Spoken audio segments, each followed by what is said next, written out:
Have you ever had one of those days at work where you just think, this is the worst job ever?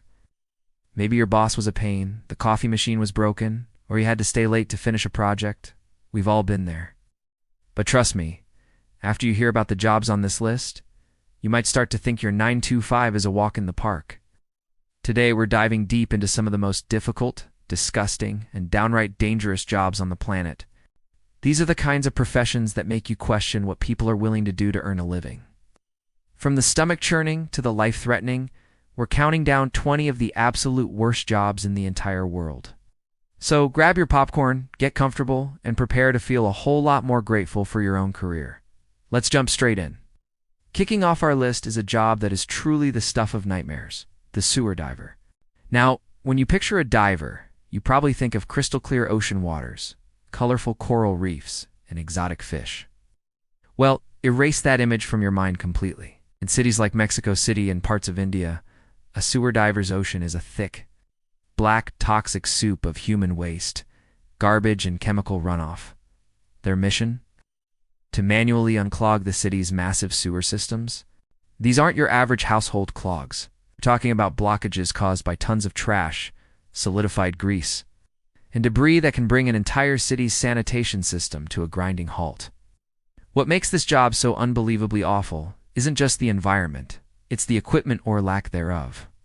In many cases, these workers, often called manual scavengers, don't have access to modern scuba gear or sophisticated remote-controlled robots.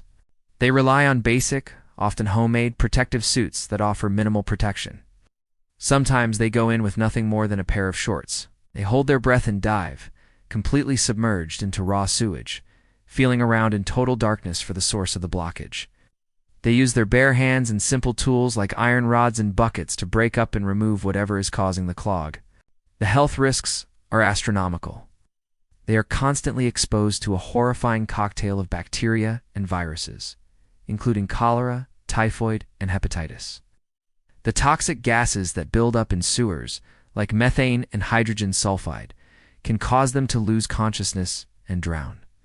Sharp objects hidden in the sludge, like broken glass or metal, can cause deep cuts that are almost guaranteed to become infected. It's an incredibly dangerous, thankless job that is often performed by the most marginalized members of society for very little pay. Despite efforts by human rights organizations to ban this practice, it still persists in some parts of the world. It's a stark reminder of the extreme lengths people must go to just to survive. The sheer courage and physical fortitude required to do this day in and day out is almost unimaginable. Next up, we're moving from the depths of the city to the middle of the ocean, to a job that combines extreme isolation with constant, life-threatening danger. The oil rig worker. Life on an offshore oil rig is unlike anything most of us could ever imagine. You're working on a massive, complex piece of machinery that's essentially a small, industrial city floating in the middle of a vast, unforgiving sea, hundreds of miles from the nearest coastline. Workers are flown in by helicopter and typically work grueling schedules, like 12 hours on, 12 hours off, for 2 to 4 weeks straight without a single day off. Then they get a couple of weeks at home before flying back out again. This constant cycle of intense work and isolation takes a huge mental toll. You're separated from your family and friends for long stretches, missing birthdays, holidays, and important life events. But the psychological strain is only half the battle. Physical dangers are immense. Work itself is heavy industrial labor. You're dealing with high-pressure pipes, heavy machinery, flammable materials, and complex equipment. One wrong move, one moment of lost focus, and it can lead to a catastrophic accident. Fires, explosions, and equipment malfunctions are a constant threat. The infamous Deepwater Horizon disaster in 2010, where an explosion killed 11 workers and caused the largest marine oil spill in history, is a tragic reminder of what can go wrong. Then there's the weather. Oil rigs operate in some of the harshest environments on Earth. From the icy waters of the North Sea to the hurricane-prone Gulf of Mexico, imagine trying to do your job on a slippery metal deck. Being battered by gale-force winds and 40-foot waves crashing over the side, it's a relentless, high-stakes environment where the margin for error is zero. While the pay can be very good, many workers will tell you that no amount of money can truly compensate for the risks they face every single day. It's a profession that demands an incredible amount of physical toughness, mental resilience, and unwavering attention to detail. For our next entry, we're heading deep beneath the surface of the earth into a world of darkness, dust, and danger. We're talking about the job of a coal miner. For centuries, coal has powered the world, but it has come at a tremendous human cost for those who extract it. Working as a coal miner means spending your days in cramped, dark tunnels, sometimes thousands of feet underground. The environment is hostile in every sense of the word. The air is thick with coal dust, which, when inhaled over years, leads to a debilitating and often fatal lung condition known as black lung disease. Beyond the long-term health risks, the immediate dangers are ever present. The very structure of the mine is a constant threat. Cave-ins where the roof of a tunnel collapses can trap or crush miners in an instant. Pockets of highly flammable methane gas can be released during mining. A single spark from a piece of equipment can ignite the gas, causing a massive and deadly explosion that can also trigger secondary explosions from the surrounding coal dust. Flooding is another terrifying possibility, where underground water sources can suddenly breach a tunnel, trapping workers with no escape. The physical labor is brutal. Miners operate heavy machinery in tight spaces, drill into rock and transport tons of coal, all in a hot, humid, and poorly lit environment. The psychological toll of working in such a claustrophobic and hazardous place is immense. Every day, you say goodbye to your family and descend into the earth with no guarantee that you'll come back up. While modern mining has introduced new safety regulations and technologies, it remains one of the most dangerous occupations in the world, particularly in countries with less stringent safety standards. It's a job that has shaped communities and powered nations, but it has also taken a heavy toll on the bodies and minds of the brave individuals who do it. Next up on our list is a job that consistently ranks as one of the most dangerous professions on the planet: the logging worker. Now, when you picture logging, you might think of a flannel-clad lumberjack enjoying the great outdoors. So reality is far, far more intense. Its men and women work in some of the most remote and challenging environments imaginable. They operate massive, powerful machinery, including chainsaws that can slice through a tree trunk in seconds. The workplace itself is a constantly shifting hazard zone. We're talking about unpredictable terrain, extreme weather conditions, and the ever-present danger of falling trees, or widowmakers, as they're grimly called in the industry. A widowmaker is a detached or broken limb hanging in a tree, ready to fall without warning. Imagine the focus required. You're surrounded by the deafening roar of machinery. You're physically exhausted, and you have to be constantly aware of your surroundings. A single moment of distraction, one wrong step, or a miscalculation about the direction a multi-ton tree will fall can have catastrophic consequences. The fatality rate in the logging industry is astronomically higher than the average for all other occupations. It's a job that demands immense physical strength, incredible bravery, and an unwavering respect for the power of nature. They are literally putting their lives on the line every single day, just to provide the wood for our homes, furniture, and paper. It's a vital job, but the risks are almost unthinkable. So next time you appreciate a piece of wooden furniture, spare a thought for the incredible courage of the person who helped bring it into existence. The sheer physical danger alone firmly places logging worker on our list of the worst jobs. Now, let's move from a job with immense physical danger to one with unparalleled psychological pressure. Our next contender for the worst job in the world is the bomb squad technician. You've seen them in movies, right? The hero, drenched in sweat, carefully choosing which wire to cut as a digital timer ticks down to 0. The reality is just as high stakes, but without the dramatic Hollywood soundtrack. These are the experts called in when a situation involves live explosives. Their job is to approach, assess, and neutralize devices that are designed to cause maximum harm. Think about that for a second. Your entire job description revolves around walking towards something that everyone else is running away from. The training for this role is incredibly rigorous, covering everything from electronics and chemistry to robotics and crisis management. But no amount of training can fully prepare you for the immense mental toll. Every decision is critical. Is it a pressure plate? A motion sensor? A remote trigger? One wrong move doesn't just mean you failed at your job. It means there are no second chances. There's no oops, let me try that again. The level of calm, precision, analytical thinking required under such extreme duress is almost superhuman. They often work in heavy, cumbersome bomb suits, which can weigh over 80 pounds. These suits restrict movement and vision and can get incredibly hot, adding another layer of physical stress to an already impossibly tense situation. The constant exposure to life-or-death scenarios takes a huge toll, not just on the technicians themselves, but on their families as well. Imagine saying goodbye to your loved one in the morning, knowing their job is to dismantle bombs.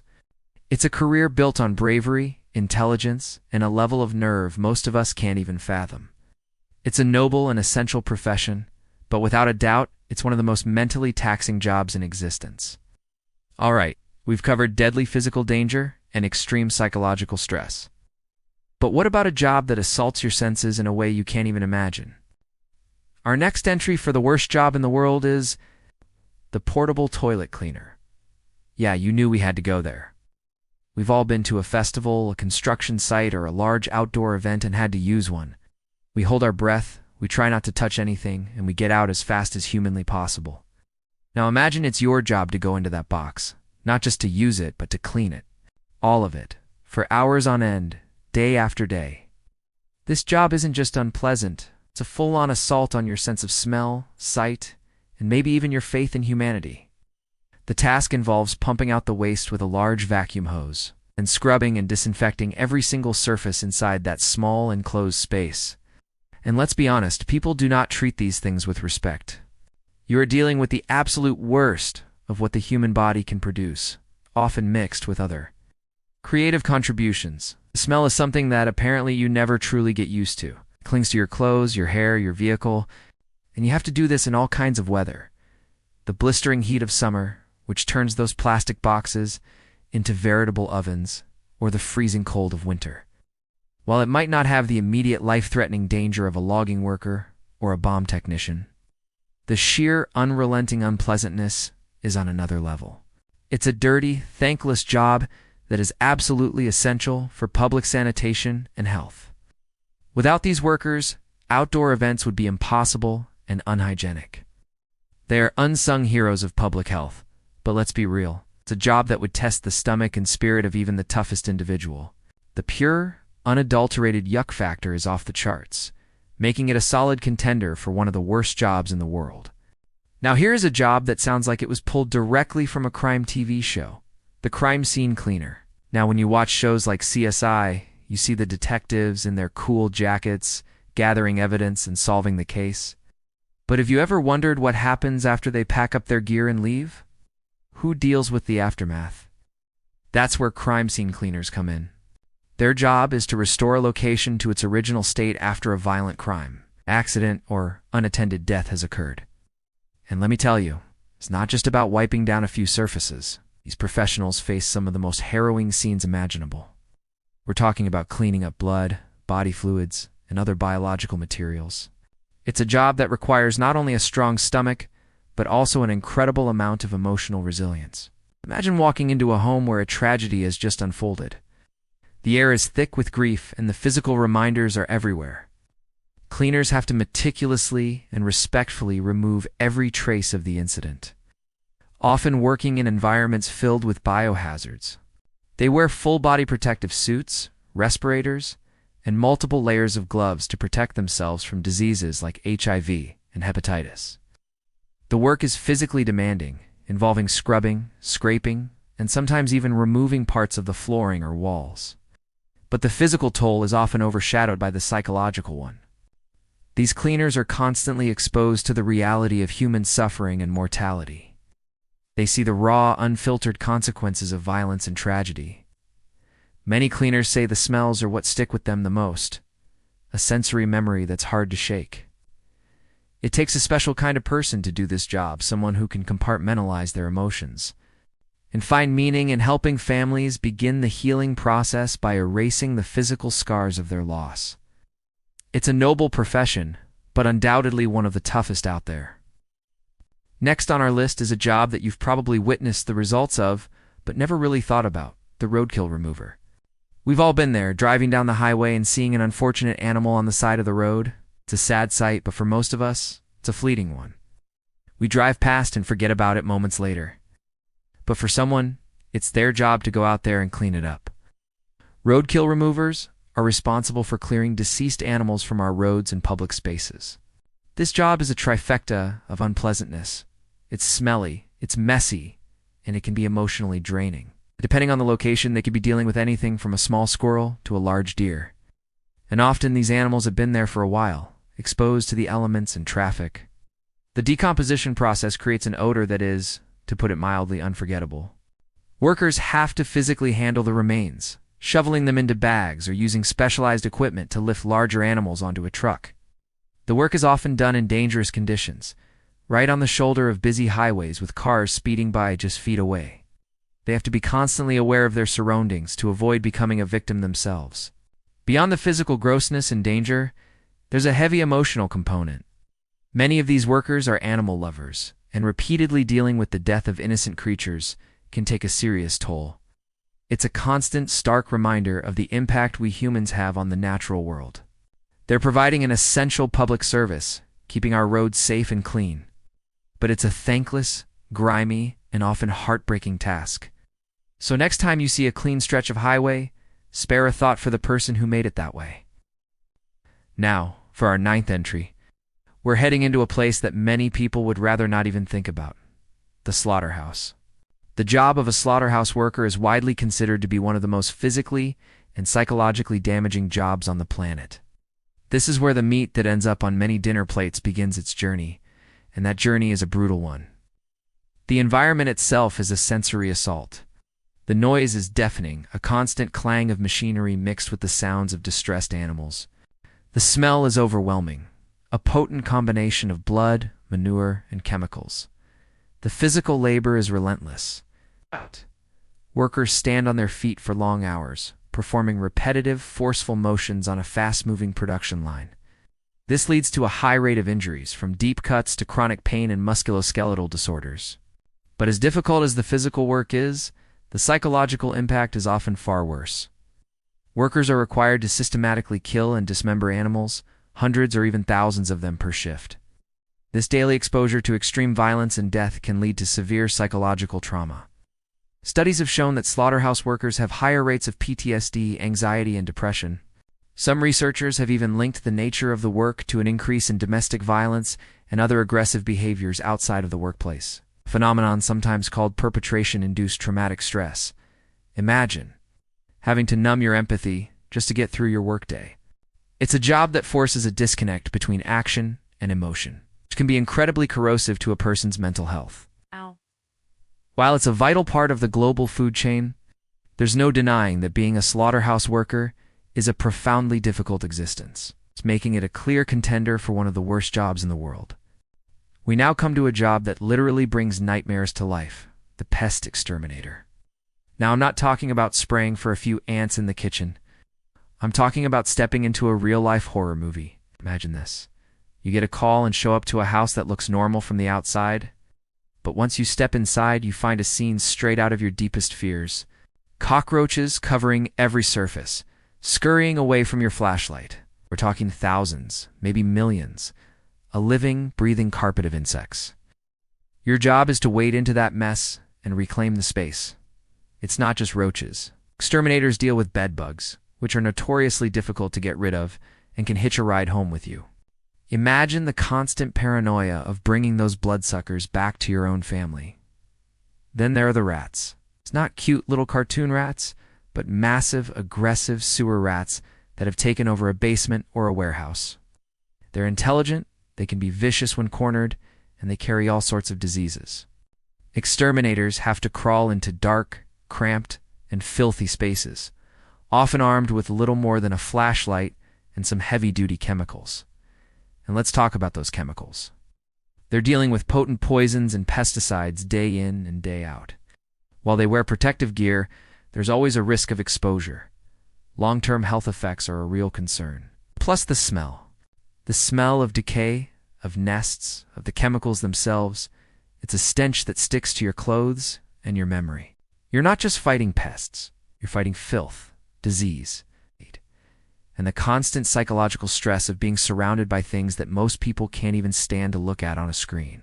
So next time you see a spider and freak out, spare a thought for the people who do this for a living. It takes a special kind of bravery, or maybe just a complete lack of a gag reflex. Coming in at number 11, we have a job that our society absolutely depends on, yet it's one of the most thankless and grueling roles out there: the garbage collector. Let's be honest, we take them for granted. Put our trash out on the curb and like magic it disappears. But that magic is performed by real people, doing incredibly tough work. First, the physical demands are brutal. These men and women are lifting heavy bins and bags all day long, often running from house to house to keep up with a tight schedule. It's a full-body workout, but without the fancy gym or the motivational music. They do it in all weather conditions. Blazing summer heat that turns the garbage into a festering, soupy mess. They're out there. It's freezing winter mornings with snow and ice making every step a hazard. They're out there. It's pouring rain, high winds, you name it, they're working in it. It's relentless. The risk of injury is incredibly high, from muscle strains and back problems to cuts from broken glass or sharp objects hidden in the trash. Then there's the smell. Oh, the smell. It's a symphony of everything awful you can imagine. Rotting food, dirty diapers, pet waste, and who knows what else. That smell doesn't just stay in the truck. It clings to you. And it's not just unpleasant. It's a health hazard. You're constantly exposed to bacteria, mold, and potentially hazardous materials that people dispose of improperly. Think about medical waste, chemicals, or even just the sheer volume of germs festering in that pile of refuse. It's a constant battle to stay healthy. Beyond the physical toll, there's a social stigma. It's a job that's often looked down upon despite being one of the most essential services in any city. They are the unsung heroes who keep our communities clean and sanitary, preventing the spread of disease. But they rarely get the respect they deserve. So, next time you see your local garbage collectors, give them a wave or a thank you. They're doing a job that is far more difficult and important than most of us realize. We up to number 12. We have a job that millions of people, especially young people, have experienced firsthand: the fast food worker. On the surface, it might not seem as physically disgusting as the last two, but it has its own unique blend of misery that makes it one of the worst jobs out there. The primary ingredient in this recipe for burnout is the pay. Most fast food jobs pay minimum wage or just slightly above. You're working incredibly hard, often in a high-stress environment. For a paycheck that can barely cover basic living expenses, it creates a constant state of financial anxiety. Then you add the customers. While many customers are perfectly fine, you're guaranteed to deal with the absolute worst of humanity on a daily basis. People who are angry that their fries aren't hot enough. People who yell at you for a mistake someone else made. People who are just plain rude for no reason at all. You're expected to smile and say "my pleasure" while being treated like you're not even a person. This constant barrage of negativity is emotionally draining and can seriously wear down your self-esteem. And let's not forget the work environment itself. It's a constant rush. During lunch or dinner service, it's pure chaos. Orders are flying in, timers are beeping, managers are shouting, and you're expected to work at lightning speed with perfect accuracy. The pressure is immense. You're standing for hours on end in a hot, greasy kitchen, surrounded by the constant noise of fryers and beeping machines. The risk of burns from hot oil or grills is ever present. It's repetitive, mind-numbing work that offers little in the way of personal fulfillment or career advancement for most. It's a perfect storm of low pay, high stress, and low respect. You're a cog in a massive corporate machine, easily replaceable and often treated as such.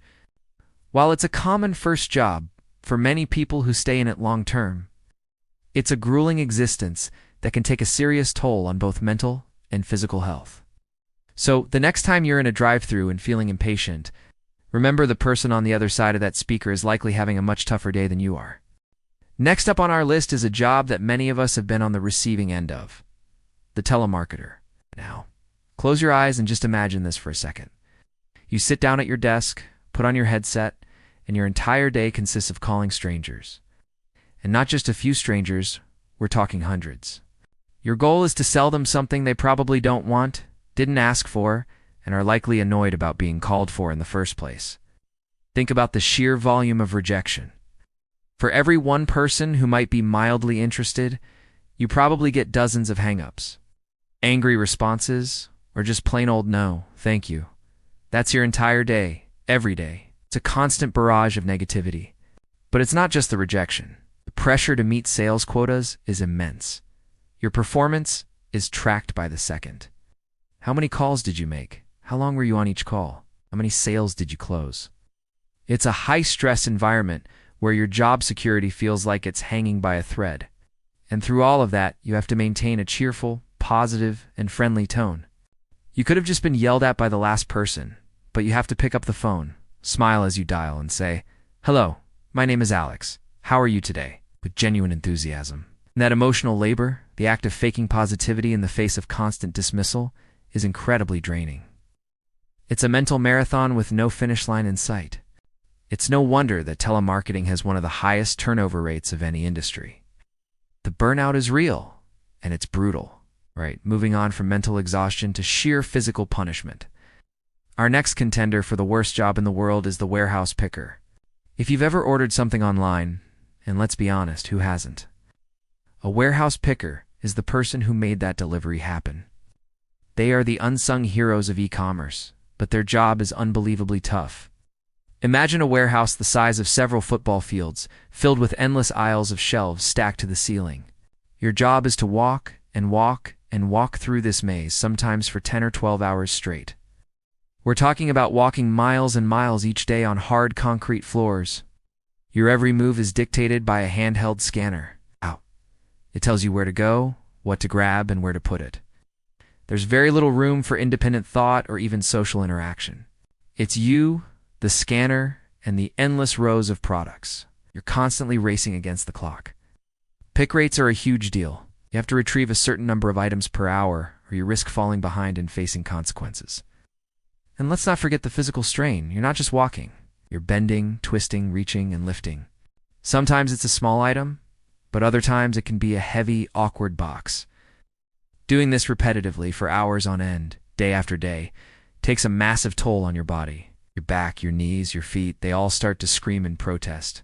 It's a physically grueling job with very little recognition. You're a cog in a massive machine, and if you break down, you're easily replaced. That combination of physical hardship and feeling invisible makes it one of the toughest gigs out there. Now for our 15th job on this list. This one combines the monotony of the warehouse with a whole new level of sensory overload. The factory assembly line worker. If the movie Groundhog Day were a job, this would be it. Your entire shift, which could be 8, 10, or even 12 hours long, is spent performing the exact same 1 or 2 motions over and over and over again. Maybe you're attaching a single screw or snapping a piece into place or applying a label. Whatever it is, you do it thousands of times a day.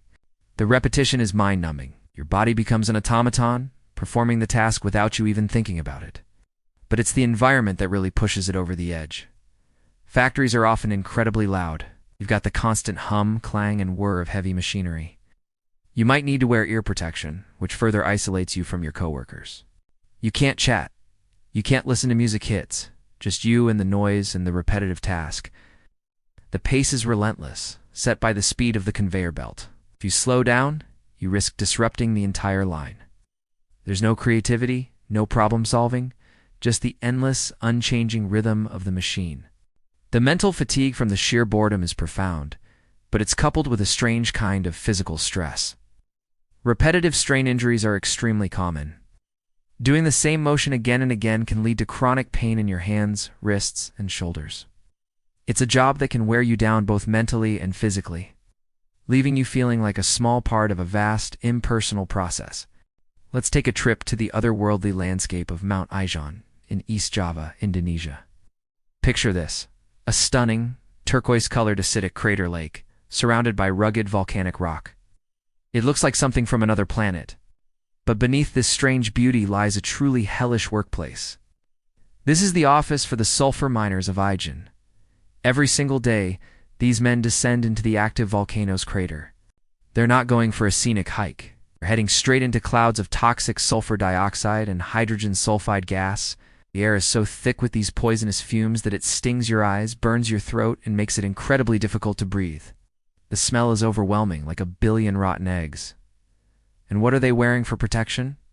You might imagine state-of-the-art hazmat suits and respirators. But the reality is heartbreaking. Most of these men have little more than a wet cloth or a piece of t-shirt to cover their mouths and noses. It offers almost no real protection against the corrosive gases that are slowly destroying their lungs.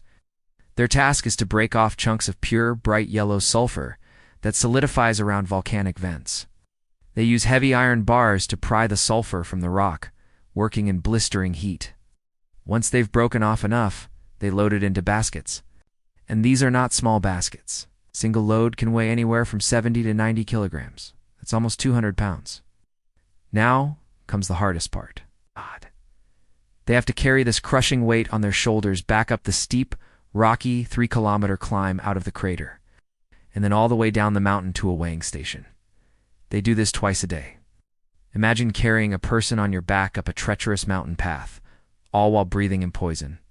The bamboo poles dig deep into their shoulders, leaving permanent scars and deformities. For this back-breaking, life-shortening labor, how much do you think they earn? On a good day, a miner might make the equivalent of about 10 to 15 US. It's a wage they earn with their health, their bodies, and sometimes their lives. Many suffer from chronic respiratory illnesses, and the physical toll is immense. It's a job born out of desperation, a testament to the incredible lengths people will go to provide for their families. Next time you complain about carrying the groceries, think of the sulfur miners of Ijan, from the fiery depths of a volcano. Our next journey takes us to the vast, unforgiving expanse of the open ocean. We're talking about deep-sea fishing, consistently ranked as one of the most dangerous professions in the world. This isn't your lazy Sunday afternoon fishing trip. This is a battle against the elements, a high-stakes gamble where the ocean always holds the winning hand. Imagine being on a vessel, hundreds of miles from the nearest shore. The waves are monstrous, towering walls of water that crash over the deck, threatening to sweep you into the freezing abyss. The boat is constantly rocking, pitching, and rolling. Just staying on your feet is a challenge. Now imagine working in these conditions. Fishermen on these boats work punishing hours, often 18 to 20 hours a day for weeks or even months at a time. Sleep is a luxury, snatched in short bursts whenever possible. The work itself is relentless and physically demanding. They're hauling massive nets, operating heavy machinery, and processing thousands of pounds of fish. The deck is a chaotic and hazardous environment, slick with water, ice, and fish guts. The biggest danger is, of course, the ocean itself. A rogue wave can wash a man overboard in an instant. In the frigid waters of places like the Bering Sea, survival time is measured in minutes. The risk of drowning or hypothermia is constant. But the sea isn't the only threat. The equipment on board is just as dangerous. Heavy cranes, winches, and high-tension cables can snap or malfunction, causing horrific injuries. A moment of inattention, a slip of the hand, and it can be game over. The fatality rate in commercial fishing is astronomically higher than in almost any other industry. It's a stark reminder that the seafood on our plates often comes at a very high human cost. These fishermen endure extreme weather, sleep deprivation, the constant threat of serious injury or death, all for a paycheck that is often dependent on the size of their catch. They are isolated from their families and the world for long stretches, living and working in cramped, uncomfortable quarters. It takes a special kind of resilience, a unique brand of courage, to face the fury of the ocean day in and day out. It's a life of grit, danger, and profound respect for the power of the sea. All right, let's come back to dry land for our next job. This one might not involve volcanoes or monstrous waves, but it has its own unique brand of unpleasantness. We're going to a place that most of us would rather not think about, but that we all rely on every single day. A wastewater treatment plant. Let's be honest. What happens after you flush the toilet? Or after you do the laundry? Or wash the dishes? It all goes somewhere. And that somewhere is the workplace for wastewater treatment workers. Their job is to turn the millions of gallons of raw sewage and dirty water that a city produces every day back into clean water that can be safely returned to the environment. The first thing that hits you when you enter one of these facilities is the smell. It's an overpowering, indescribable odor that clings to everything. It's a smell you never quite get used to. These workers spend their entire day surrounded by, well, human waste. Their duties involve maintaining a complex system of pipes, pumps, screens, and tanks. They have to unclog blockages, which can be caused by anything and everything people flush down the drain that they shouldn't. Think wet wipes, grease, and all sorts of other lovely surprises. They skim solids, manage sludge, and work with a cocktail of chemicals used to treat the water. This job isn't just unpleasant, it can also be hazardous. Workers are exposed to a whole host of bacteria, viruses, and pathogens. A small cut can easily become infected. They also handle dangerous chemicals like chlorine, which requires careful handling and protective gear. And there's the risk of working in confined spaces like deep tanks and sewer lines, where toxic gases can accumulate. It's a dirty, smelly, and often thankless job. People tend to look down on it, or simply forget that it even exists. But without these dedicated professionals, our cities would be overrun with filth and disease. They are the unsung heroes of public health, the guardians of our waterways.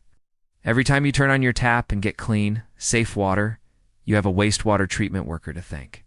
They take the worst of what society produces and, through a complex and odorous process, turn it into something clean and vital for our ecosystem. 2 to go. Imagine this. Your office is a glass wall, hundreds, sometimes thousands of feet in the air. The only thing separating you from a terrifying plunge is a rope and harness. Welcome to the life of a high-rise window cleaner. Now I know what you might be thinking. The views must be incredible, and they are. You get a perspective of the city that very few people ever will. It's you, the sky, and the sprawling metropolis below. There's a certain peace to it, a feeling of being on top of the world, literally. But that feeling comes with a constant nagging companion, mortal danger. Let's break down the reality. These workers aren't just wiping a few smudges off your bedroom window. They're tackling massive skyscrapers like the Burj Khalifa in Dubai, which stands at over 2,700 feet. Cleaning that building takes a team of dozens of people several months to complete just one cycle. And once they're done, it's time to start all over again. The equipment is their lifeline. We're talking about intricate systems of ropes, harnesses, bosuns, chairs, and platforms. Before every single shift, they have to meticulously check every buckle, every rope, every anchor point. A tiny fray in a rope or a loose carabiner isn't a minor inconvenience. It's a potential death sentence. They have to trust their equipment with their lives every single day. And then there's the weather. A high-rise window cleaner's greatest enemy is a sudden change in conditions. A beautiful sunny day can turn into a nightmare in minutes. Imagine being suspended 80 stories up when a freak gust of wind hits. You're suddenly a human pendulum, swinging wildly, slamming against the side of the building. The physical strength required just to hold on and stabilize yourself is immense. Rain makes the glass and their equipment slippery and lightning. That's an immediate, life-threatening emergency. They have to get down and fast. The physical toll is immense. It's not just about the risk of falling. The work itself is grueling. They're constantly fighting gravity, scrubbing, squeegeeing, and maneuvering their bodies in awkward positions for hours on end. It's a full-body workout, performed under the most stressful conditions imaginable. Repetitive strain injuries, back problems, and joint pain are common occupational hazards. And let's not forget the psychological aspect. You need a certain kind of mindset to do this job. You can't be afraid of heights, obviously, but you also need to have a deep respect for the danger. Overconfidence is just as deadly as fear. Every moment requires intense focus. One lapse in concentration, one wrong move, and it's over. The constant, low-level hum of anxiety is something they learn to live with, but it never truly goes away. They see news reports about accidents in their industry, and it's a stark reminder of the stakes. It's a job where you can do everything right and still have something go terribly wrong due to equipment failure or a sudden act of nature. So why do they do it? For some, it's the adrenaline rush, the thrill of conquering the heights. For others, it's simply a well-paying job that doesn't require a college degree. The pay can be quite good precisely because of the risks involved. There's also a sense of pride in their work. They are the ones who keep our city skylines sparkling. The next time you look up at a gleaming skyscraper, take a moment to appreciate the invisible army of workers who dangle precariously to make it shine. It's a job that demands courage, precision, and an iron will. But swinging hundreds of feet in the air, with your life hanging by a thread, it definitely earns its spot on our list of the worst jobs in the world. Now, for our last job, we're moving from a danger you can see to one you can't. It's silent, invisible, and its effects can last a lifetime, or cut one tragically short. We're talking about being a radiation cleanup worker, specifically the liquidators of Chernobyl. On April 26, 1986, the world witnessed the worst nuclear disaster in history. A reactor at the Chernobyl nuclear power plant in Ukraine exploded, releasing a catastrophic amount of radioactive material into the atmosphere. The fallout was 400 times more potent than the atomic bomb dropped on Hiroshima. An entire region was poisoned, and a desperate, monumental cleanup effort was required. This is where the liquidators came in. This was a massive group of people, estimated to be between 600,000 and 800,000 individuals. Conscripted from all over the Soviet Union, they were firefighters, soldiers, miners, engineers, and construction workers. Many of them were young men, some just teenagers, who had no idea what they were truly up against. They were told they were heroes, saving Europe from a nuclear catastrophe, and in many ways they were. But they were also being sent into an invisible war zone. The first responders were the firefighters who arrived at the scene of the explosion. They didn't know the reactor core had been breached. They thought it was a normal fire. They went in without proper protective gear, spraying water onto the burning graphite, and in doing so, they absorbed fatal doses of radiation within minutes. Most of them died agonizing deaths from acute radiation syndrome within a few weeks. Then came the next wave of liquidators. Their tasks were varied and all incredibly dangerous. There were the miners brought in to dig a tunnel under the molten reactor core to prevent it from melting down into the groundwater, which would have triggered a steam explosion and contaminated the water supply for millions. They worked in horrific heat, often stripping off their clothes and protective gear just to be able to breathe, all while being bombarded by radiation. Perhaps the most infamous were the biorobots. After mechanical robots sent to clear the highly radioactive debris from the roof of the reactor failed, due to the intense radiation frying their electronics, the Soviet government turned to human beings. Soldiers were given makeshift lead suits, sometimes weighing over 50 pounds, and were sent onto the roof for shifts that were supposed to last no more than 90 seconds. In that minute and a half, they were tasked with shoveling intensely radioactive graphite chunks off the roof and back into the reactor core. They could only work for these brief moments before they absorbed their maximum lifetime dose of radiation.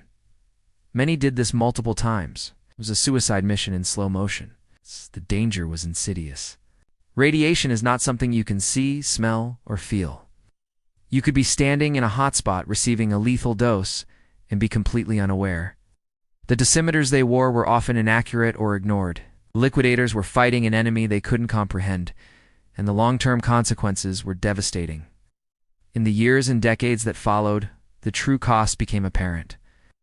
While the official Soviet death toll remains controversially low, independent studies estimate that tens of thousands of liquidators have died prematurely from radiation-induced illnesses. Cancers, particularly thyroid cancer and leukemia, became rampant. Many survivors suffer from a host of chronic health problems, cataracts, cardiovascular disease, and compromised immune systems.